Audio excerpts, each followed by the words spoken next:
I'm about to share with you a vital piece of health information that could literally save your life. It's hidden in plain sight every time you get your blood pressure measured. Those two numbers, one stacked above the other, that you've probably seen hundreds of times. Your doctor mentions them at every visit. But very few people have ever been told clearly what these numbers truly mean. There's one number that becomes significantly more dangerous as we age, especially after 60. And surprisingly, it might not be the one you've been watching most closely. I'm Dr. Claire Whitmore, a cardiac surgeon with over 2 decades of experience. I've operated on thousands of hearts damaged by high blood pressure, held failing hearts in my hands, and witnessed the devastating toll stroke after stroke takes on patients and their families. I've seen firsthand the heartbreak that happens when the wrong number is ignored or misunderstood, leading to tragic consequences. What I'm about to explain to you is grounded in decades of research involving millions of patients. This is not just theory, it's life or death knowledge that everyone over 60 must understand. By the end of this article, you will know which blood pressure number poses the greatest threat to your heart, brain, and life, why it becomes more dangerous as you get older, and most importantly, what steps you can take right now to protect yourself. This might be the most critical 15 minutes you spend this year, so please stay with me. Let's begin with the basics so you can fully grasp what those two numbers on your blood pressure reading represent. When a doctor or nurse wraps a cuff around your arm and inflates it, they're measuring the pressure of blood pushing against the walls of your arteries. Blood pressure isn't a steady number. It pulses with every heartbeat, which is why you get two measurements. The top number is called systolic pressure. It measures the maximum pressure when your heart contracts and pushes blood into your arteries. Imagine it like a wave crashing onto the shore. That's the peak pressure. The bottom number is diastolic pressure, which measures the minimum pressure when your heart is resting between beats, like the calm between waves. For example, if your blood pressure is 150/90, it means the peak pressure is 150 millimeters of mercury, mmHg, and the resting pressure is 90 mmHg. Historically, doctors have focused on both numbers equally. If either was high, it meant you had hypertension and needed treatment. But over the last 30 years, research following millions of people has revealed a clear pattern, especially pronounced after the age of 60. This pattern changes everything we thought we knew about which number is more dangerous. To explain this better, let me tell you about 2 patients. Their stories illustrate the hidden dangers of focusing on the wrong number. The first patient was Margaret, a 73-year-old woman who came in for a routine heart checkup. Her blood pressure reading that day was 165/70. Margaret was happy. She told me, "Dr. Whitmore, my bottom number is perfect. I've worked so hard to keep it under 80, and it's only 70. My top number is a bit high, but my doctor said if the bottom number was good, I shouldn't worry too much." Sadly, I wish I could say her doctor was right. 6 months later, Margaret suffered a massive stroke that left the left side of her body paralyzed and her speech slurred. The vibrant, independent woman who had walked into my office was now completely dependent on her daughter for daily care. The cause? Years of untreated elevated systolic pressure silently damaging the arteries in her brain, while everyone focused on celebrating her excellent diastolic reading. The second patient was Robert, 68 years old, who came to me worried about his rising diastolic number. His reading was 128/95. He said, "Doctor, my bottom number has been creeping up for years. I read online that diastolic pressure is the real killer and shows when your heart is working too hard. I'm terrified I'm going to have a heart attack." After running a full cardiac workup, stress test, echocardiogram, coronary calcium scoring, his heart was surprisingly healthy. His arteries showed minimal plaque buildup. While we did address his diastolic pressure, his overall risk was nowhere near what he feared. 2 patients, 2 very different numbers dominating their readings, and 2 very different outcomes. This brings us to the crucial question you came here to answer. Which number is truly more dangerous, systolic or diastolic? Before I reveal the answer, it's essential to understand that the answer isn't the same for everyone. Your age fundamentally changes which blood pressure number is the greater threat. For example, if you're 30, the risk factors differ than if you're 70. Since most of my audience is over 60, I'm focusing on what the research shows specifically for this age group, because this is where clarity emerges and where understanding the risk can literally save your life. Massive studies like the Framingham Heart Study, which followed more than 5,000 people for decades, and the Murphy study tracking over 300,000 men, along with many others involving millions of participants, came to the same conclusion. After age 60, systolic blood pressure is a much stronger predictor of heart attacks, strokes, and cardiovascular death than diastolic pressure. Some studies showed that systolic pressure was 2 to 3 times more predictive of these risks than diastolic pressure in older adults. It gets even more interesting. Researchers noticed a peculiar pattern in many older adults.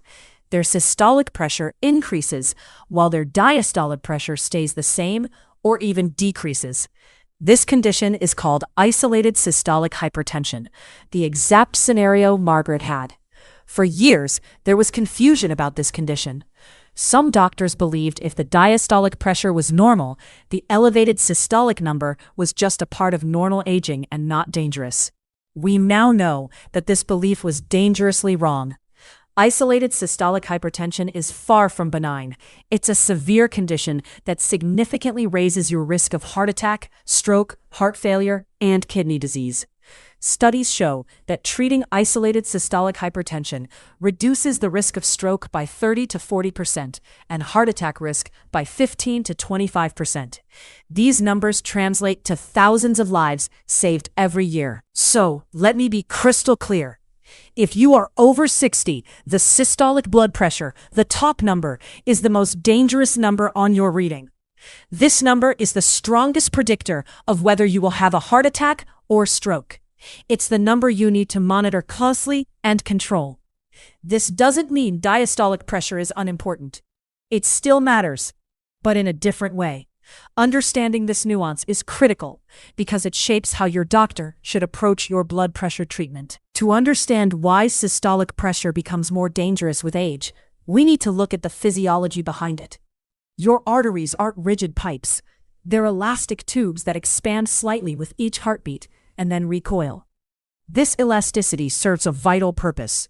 It absorbs some of the peak pressure from each heartbeat, smoothing the force and protecting your organs from constant pounding. When you're young, your arteries are flexible and expand easily, keeping systolic pressure relatively low and diastolic pressure relatively high because the arteries squeeze back during the resting phase. However, as you age, your arteries stiffen. The elastic fibers break down and are replaced with stiffer collagen. Calcium deposits form and atherosclerotic plaques develop. Your arteries become more like rigid tubes and less like rubber bands. When your heart pumps blood into stiff arteries, they can't expand to absorb the pressure, causing the systolic pressure to spike. Meanwhile, during the resting phase, the stiff arteries don't recoil well, so diastolic pressure often remains normal or even decreases. This explains why isolated systolic hypertension is common in people over 60. It's a direct result of arterial stiffening. Here's the critical point. Elevated systolic pressure isn't just a harmless sign of stiff arteries. It actively causes damage. Every time your systolic pressure spikes, it pounds your organs, the brain, kidneys, heart, and eyes. The delicate blood vessels in these organs suffer tiny injuries with every heartbeat. Think of it like waves repeatedly crashing against a seawall.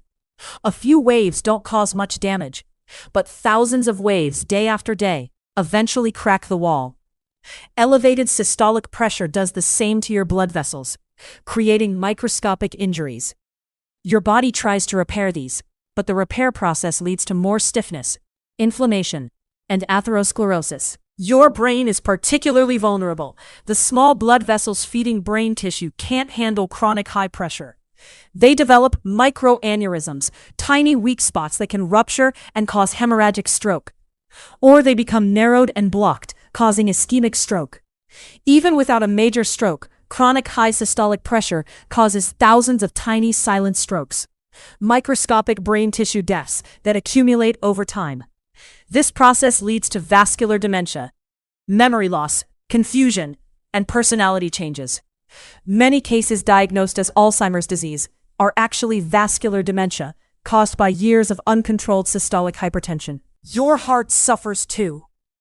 The heart muscle must generate enormous force to push blood into stiff, high-pressure arteries. Over time, this causes the heart muscle to thicken in a condition called left ventricular hypertrophy. A thickened heart is a stiffer heart. It doesn't fill properly or pump efficiently. This can lead to heart failure, not from a sudden heart attack, but from years of the heart working overtime against elevated systolic pressure. Your kidneys also suffer because they contain millions of tiny filtering units supplied by delicate blood vessels. Elevated systolic pressure damages these vessels, causing kidney disease. When the kidneys begin to fail, they can't regulate blood pressure effectively, worsening hypertension and creating another damaging cycle that can end in dialysis. Now, I want to clear up a common misconception. Does a low diastolic pressure mean you're safe? Absolutely not. Some older adults with very stiff arteries have very high systolic pressure, but very low diastolic pressure, sometimes below 60 or even 50. This creates a wide pulse pressure, the difference between systolic and diastolic numbers. A wide pulse pressure is itself a risk factor, indicating severe arterial stiffness.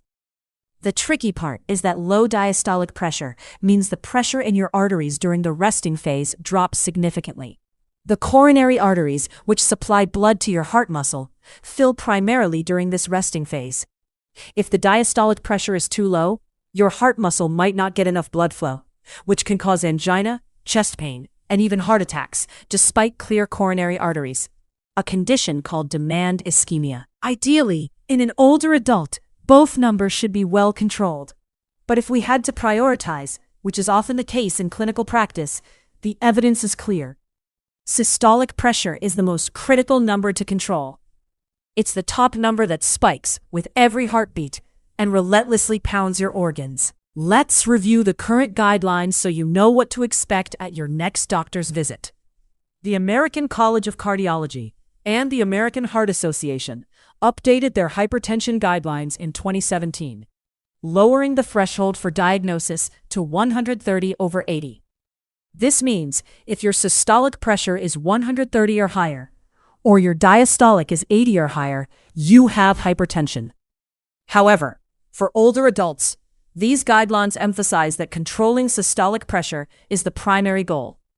For most people over 65, the target is to keep systolic pressure below 130.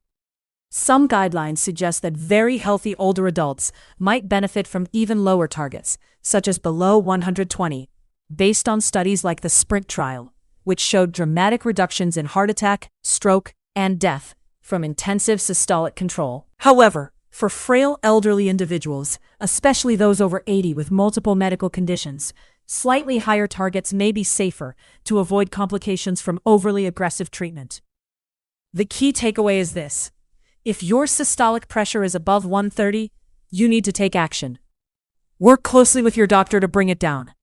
If your doctor dismisses an elevated systolic number because your diastolic is normal, have a serious conversation. Show them the research and ask specifically about treating isolated systolic hypertension. Now, how do you lower that systolic pressure? The answer involves a combination of lifestyle changes and often medication. Let me guide you through this comprehensive approach because you need a full strategy. First and foremost, lifestyle changes are foundational. Sodium restriction is crucial for blood pressure control, especially systolic pressure. Most Americans consume over 3,400 milligrams of sodium daily, but the recommendation for people with hypertension is to keep it between 1,500 to 2,000 milligrams per day. Reducing sodium intake can lower systolic pressure by 5 to 10 points, which is a significant improvement. Avoid processed foods, don't add salt at the table, and read labels carefully. This change alone can enhance the effectiveness of medications or reduce the need for them altogether. Second, weight loss is important if you're overweight. For every kilogram, about 2.2 pounds you lose, you can expect your systolic pressure to drop by approximately 1 point. Losing 10 pounds could lower your systolic pressure by around 10 points. Combined with sodium restriction, you might see a total systolic reduction of 15 to 20 points just from lifestyle changes. Third, engaging in regular aerobic exercise such as walking, swimming, or cycling for about 30 minutes most days of the week can improve blood pressure and arterial elasticity over time. Exercise isn't just about weight loss. It's a powerful medicine in itself. Fourth, limit alcohol intake. Drinking more than 2 drinks per day for men or 1 for women can significantly raise blood pressure, particularly the systolic number. Fifth, managing stress is essential. Chronic stress elevates hormones like cortisol and adrenaline, which raise blood pressure. Daily practices such as meditation, yoga, or deep breathing can help calm your nervous system and reduce hypertension. These lifestyle changes are not optional extras, but fundamental steps in blood pressure management. However, for most people over 60 with systolic pressures above 140 or 150, lifestyle changes alone won't be enough. Medication is almost always necessary, and it's important to understand that taking blood pressure medication is not a failure or a sign that you didn't try hard enough. For older adults with stiff arteries and elevated systolic pressure, medication is often life-saving. There are many classes of blood pressure medications: diuretics, ACE inhibitors, ARBs, calcium channel blockers, beta blockers, each working differently. Many people require 2 or 3 medications to adequately control systolic pressure. And that's normal and expected. Your doctor will tailor medication choices based on your other health conditions. For example, if you have diabetes, certain medications protect your kidneys. If you have heart failure, others improve heart function. The goal is to find the right combination that controls your systolic pressure without causing intolerable side effects. If a medication causes dizziness, cough, or any other problem, don't stop taking it on your own. Contact your doctor to discuss alternatives. There are so many options that nearly everyone can find a regimen that works for them. Another critical point: once you start medication, don't rely solely on occasional blood pressure checks at the doctor's office. You need to monitor your pressure regularly at home. Invest in a good quality home blood pressure monitor that's been validated for accuracy. Check your blood pressure in the morning and evening for the first week after starting a new medication or adjusting doses. Once stable, check at least weekly and keep a log to bring to your appointments. This data is invaluable for your doctor to optimize your treatment. Some people experience white coat hypertension, where their blood pressure spikes in the doctor's office due to anxiety, but is normal at home. Others have masked hypertension, where it's normal in the office but elevated at home. This is actually more dangerous. Home monitoring catches both patterns and gives a real picture of your daily blood pressure. I often hear people say, "My father lived to 90 with high blood pressure and never took medication. Why should I?" This is a classic example of survivorship bias. For every person who lives a long life despite untreated hypertension, there are many more who die prematurely from strokes or heart attacks. You just don't hear their stories because they're not here to tell them. The data is overwhelming. Treating elevated systolic pressure saves lives by preventing strokes, heart attacks, heart failure, and kidney disease. The number needed to treat to prevent one cardiovascular event is only 15 to 20 people over 5 years. Excellent odds for a generally well-tolerated medication. Another common misconception is, "I feel fine, so why treat something that's not bothering me?" The truth is, high blood pressure is a silent killer. By the time symptoms appear, significant damage has already occurred. The first symptom might be a sudden stroke or heart attack without warning. High systolic pressure quietly damages your arteries and weakens your heart over many years. Waiting for symptoms is waiting too long. Some believe blood pressure naturally rises with age, and that it shouldn't be aggressively treated because lowering it might reduce blood flow to the brain and cause falls or confusion. This is largely untrue. While we must be cautious not to lower blood pressure too rapidly or too low in very frail elderly people, most adults over 60 benefit enormously from blood pressure control. The HIVET trial, focusing on people over 80, found that treatment reduced stroke risk by 30% and death from any cause by 21%. Proper blood pressure treatment protects rather than harms older adults when done carefully with monitoring and adjustments. Let me sum up with clear, actionable steps if you're over 60. First, know your numbers. When did you last check your blood pressure? If it's been more than a month, get it checked this week. If you don't have a home monitor, buy one. It's inexpensive and widely available. Choose one validated for accuracy. Second, focus on your systolic number specifically. If it's above 130, especially above 140, talk to your doctor about treatment. Don't let anyone dismiss it because your diastolic is fine. Isolated systolic hypertension in someone over 50 is dangerous and must be treated. Third, adopt lifestyle changes regardless of your numbers. Even if your blood pressure is currently normal, these steps help keep it that way. Reduce sodium, maintain a healthy weight, exercise regularly, limit alcohol, and manage stress. These are foundational, not optional. Fourth, if prescribed medication, take it consistently. Use reminders, pill organizers, whatever helps you stick to your routine. Missing doses causes your pressure to fluctuate, which is worse than a steady, mildly elevated reading. Fifth, monitor your blood pressure at home and keep a detailed log. This empowers you and provides your doctor with invaluable data for managing your treatment. Sixth, never stop or adjust your medication without consulting your doctor first. Suddenly stopping blood pressure medication can cause dangerous rebound spikes. If you experience side effects, call your doctor and work together to adjust your plan. Don't go it alone. Seventh, keep regular checkups. Blood pressure control isn't set it and forget it. Your health status changes over time. Kidney function, other medications, and your blood pressure medications may need adjustment. I want to close by returning to Margaret's story. She suffered a devastating stroke because her elevated systolic pressure went untreated. I think about her often, not because she was unusual, but because she represents thousands of people walking around today with the same pattern.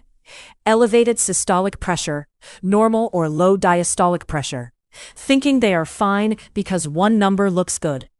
If Margaret had understood what I've explained here, if she had known that her systolic pressure of 165 was the real danger and insisted on treatment, I truly believe she would still be independent, gardening, and living her life on her own terms. Unfortunately, that knowledge never reached her. She trusted a healthcare system that didn't clearly communicate which number mattered most. Now, you have that knowledge. You understand that after age 60, your systolic blood pressure is the critical, dangerous number most predictive of your cardiovascular future. You understand why it rises with age due to arterial stiffening, and that treating it can prevent stroke, heart attack, heart failure, kidney disease, and even dementia. You know that treatment works and is generally safe when done properly. But knowledge is power only if you act on it. Check your blood pressure regularly, talk to your doctor, make the lifestyle changes, take medication if prescribed, monitor your progress, and stay engaged in your care. Your heart, brain, kidneys, and your life depend on keeping that systolic number under control. Before I finish, I want to ask you to do two things. First, subscribe to this channel or follow my content for clear, evidence-based health information that cuts through the confusion to give you what you really need to know. Second, share this article or video with your friends, family, especially anyone over 60 who might be focusing only on their diastolic number and unaware of the dangers of elevated systolic pressure. Sharing this information could literally save lives. Finally, leave a comment telling me about your blood pressure journey. Were you surprised to learn that systolic pressure is more dangerous after 60? Have you struggled to control your numbers? What questions do you still have? I read every comment, and your feedback helps me create content that serves you better. Your heart has been beating faithfully for over 60 years, billions of times. It deserves your attention and care. Controlling your systolic blood pressure is one of the most important ways to protect it. Don't let that top number fool you into thinking everything is fine when it's elevated. It's the one to watch. It's the dangerous one.